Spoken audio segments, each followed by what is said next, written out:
Hey, how's it going again? It's your host, Josh Engelbrecht. This is another episode of Against the Grain, where we get a chance to hear contractor stories and their journeys. Who is with me today is...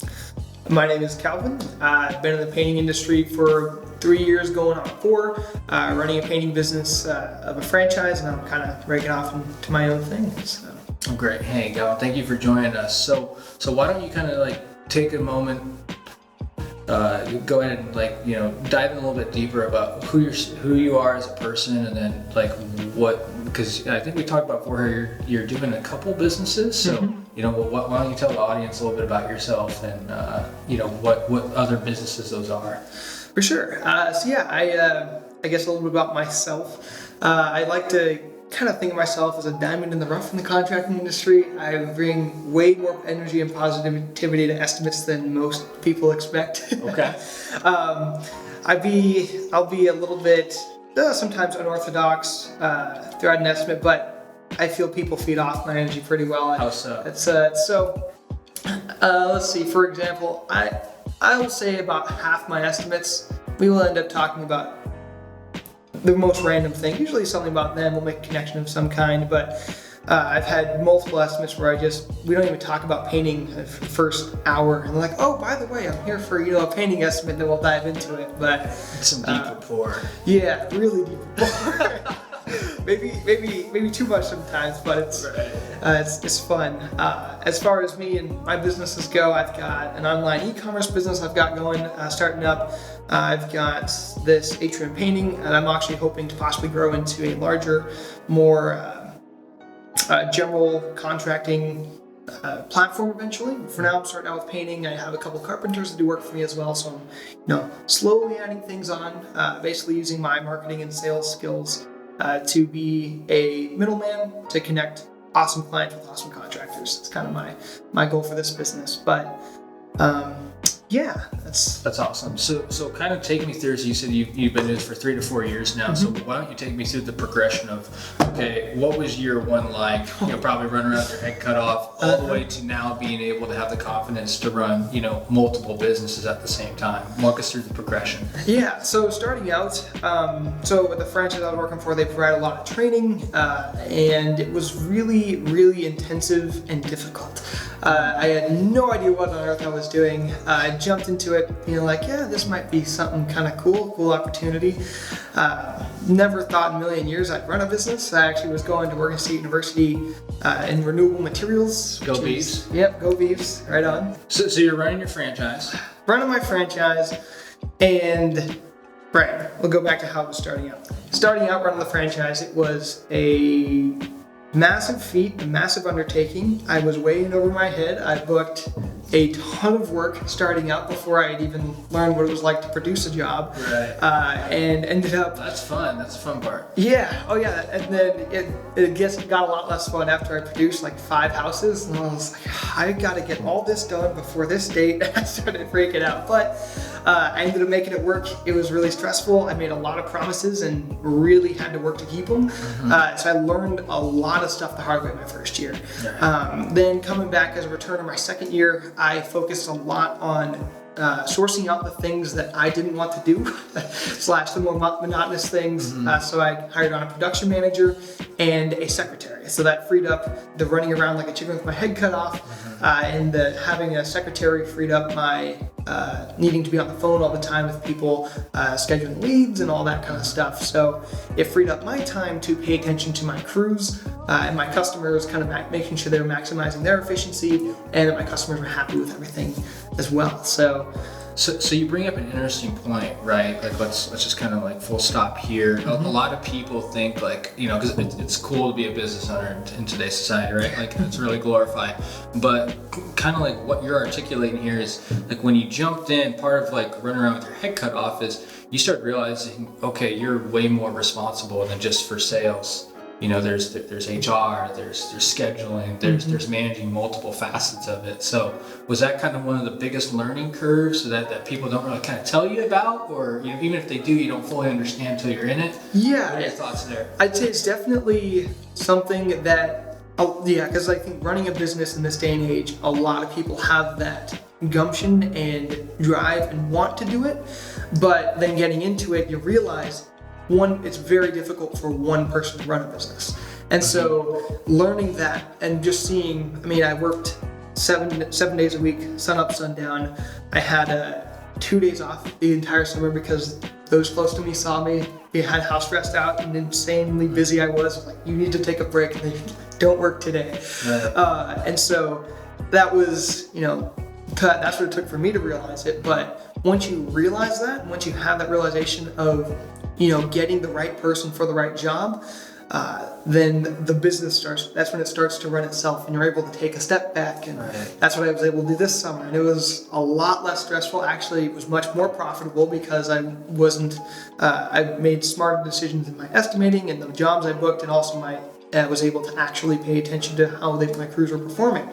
And that allowed me to maximize their efficiency, which then increased profit margins as well. So you were able to by leveraging, you took, okay, if I can hire this person to do 75% of my capability, right, and you start doing that in multiple facets, then you kind of get to take a step back and take a look at the whole manufacturing process per se, and say okay, this needs my attention here, this needs my attention here. That therefore allows you to ramp up, right? And you're not so caught up in it that you don't see all these other things. You're able to actually take a bird's eye view of it and see where inefficiencies are and be able to fix them. That's fascinating. Okay, so talk to me about your newest venture here. What's it? The Floor Coverings International. So now I'm taking on a full-time sales role for them. Congratulations. Floor Coverings International, awesome company. They do flooring, all facets of flooring. So we've got 3,000 to 4,000 different types. I'm actually going through a very, very long drawn-out training process right now to get fully encompassed with all the different products and then develop solid product knowledge.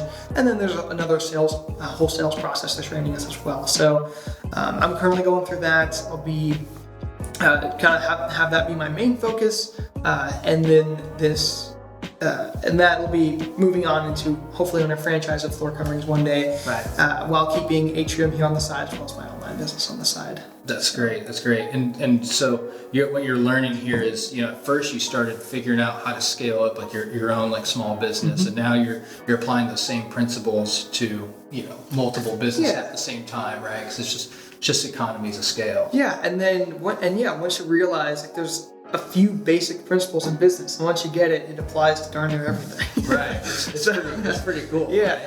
So what give us what is the craziest customer experience that you've ever had? Tell that's what people really want to hear. We all know you do a great job, you show up, but talk to me about when expectations went a little sideways. So I will say I've had a few really interesting ones. There's one in particular that really stands out. Okay. The guy started off, and it was a husband and wife, really nice couple, but they started off saying, hey, they actually told me we are really picky. I know. Red flag number one. And this is back when I was in the beginning of running my business for the first year. I'm thinking, okay, I'll just add a little bit to the cost, account for some extra time. And I told them hey, if you're picky, I can just, add to the cost and we'll make sure everything gets taken care of. They're like, all right, great. And I ended up booking the job a day or two later, and I was really excited for it until after the first day. And what happened the first day? So we were on just paint prep, scraping, priming, caulking. This is exterior, interior paint. Right, exterior paint. Give us some context of what was the scope of work. So it was a single-story, two-story, 1,400 square foot hardy plank house. Seems simple. It should be very simple. Yes, it's like a painter's dream. Right. There was some peeling on the trim here and there, but prep was relatively light. It was hardy planks, so unless it's got water damage and falling apart, it's not going to peel. So, it was not bad. And then we got to the caulking, and we were caulking gaps, hardy plank house. That's kind of ends up being the biggest part of it. And because it was an older hardy plank house. It's pre-2004. Okay, got it. Just for the audience, do not caulk hardy houses that have joint flashing in them. Yeah. Okay, go ahead. not a good idea. But I got a report at the end of the day about how the caulking went, and that's where it was. he was sitting with his hand, literally with his hands on his hips, looking, if this was let's call this a corner trim board, vertical corner trim board, looking at it like this all the way up. He got on a chair to make sure he could see all the way to the top of it, and was making sure my guys were caulking like the tiniest of natural cracks in the wood. Like, we're talking stuff you can't see. And my production manager, he was there, and during, even at the end of the touch-up phase, he'd say, I think there's something right there. And my production manager, like, there's nothing there. And then just, slap some paint on it. Did I get it? He was like, yeah, I think you got it. All right, cool. That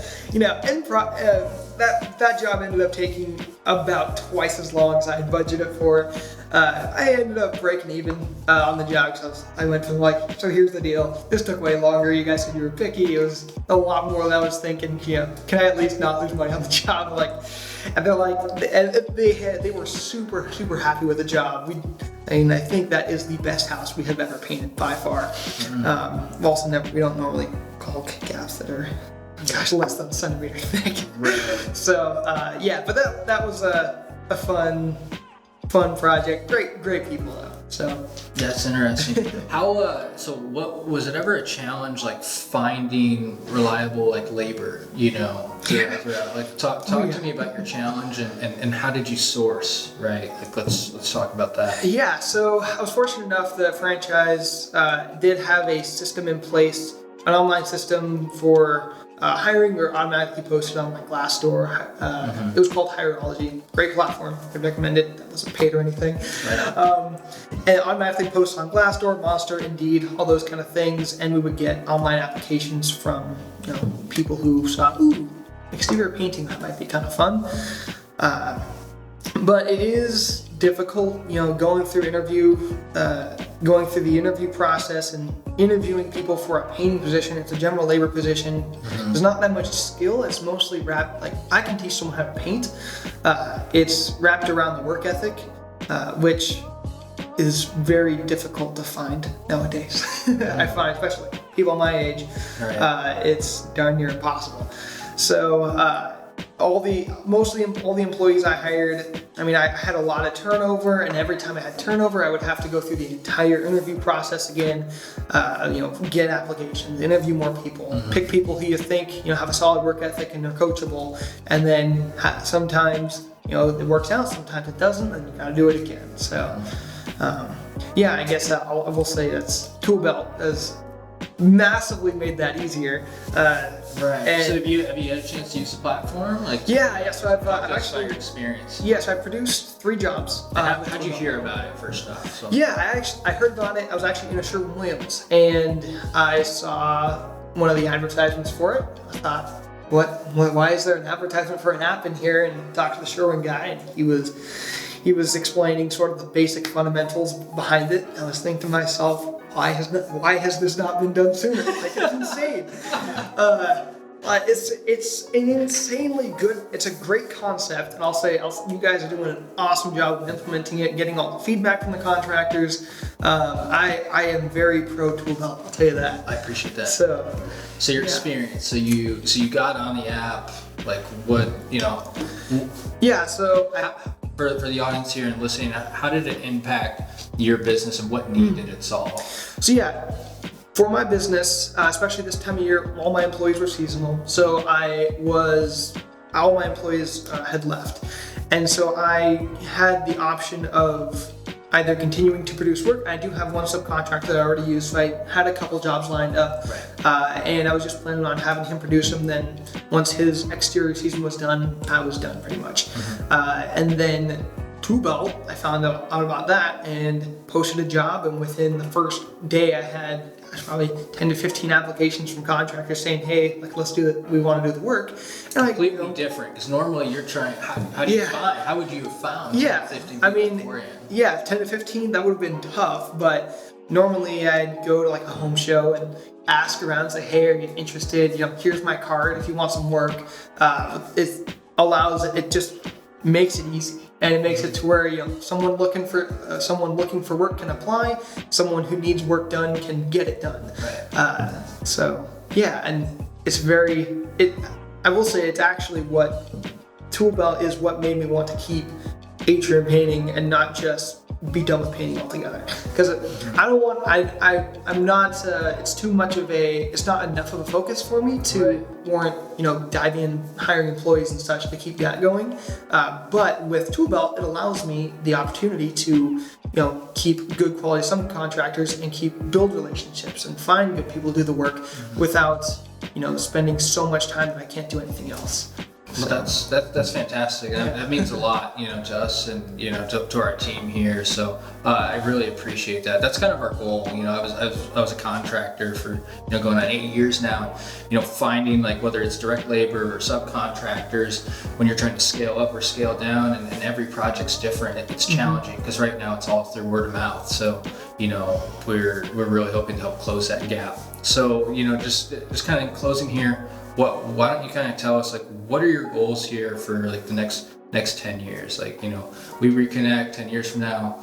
What's up, man? What are your goals? Let's see, 10 years from now, I'll be 31. So that'll be 4 years before I want to, be financially free and be an official millionaire. That's the goal. But actually, I'll answer this from two sides. One is from business side. I'd like to have a primary business that is making the majority of the dough, so to speak, and then have the side businesses be able to just support that. And then once I have enough going and it's being run, essentially once a business is big enough, it runs itself, and I want to use that money to start developing a real estate portfolio. And then basically back my real estate portfolio with my business and grow that. And then once my real estate portfolio is large enough, scale back the business side of it to where I've got some just basically side to passive income coming in on the side from that while they're running it. Do a little bit of management. So you'll never be able to be completely free from a business if you own it. Right. But then all of this is about accumulating money, and that sounds kind of selfish, but the reason I want to accumulate money is to give it. So money is a really, really valuable tool, and it can be used to do a lot of really, really bad things and a lot of really, really good things. And I want to be able to be a source of income and money that can support the community around me, essentially. So that's like my ambition and my goal, what I want to do. So. Well, I think that's a very fantastic and achievable goal, kind of based on your current track record, and I'm definitely a big fan, man. So, well, hey, I really appreciate you, Alvin. Thank you for coming on, man. If you guys need in the Portland area any flooring done, you need to hit up my man here. Okay, we'll sell you some flooring. All right. Hey, thank you guys so much, and stay tuned for the next episode.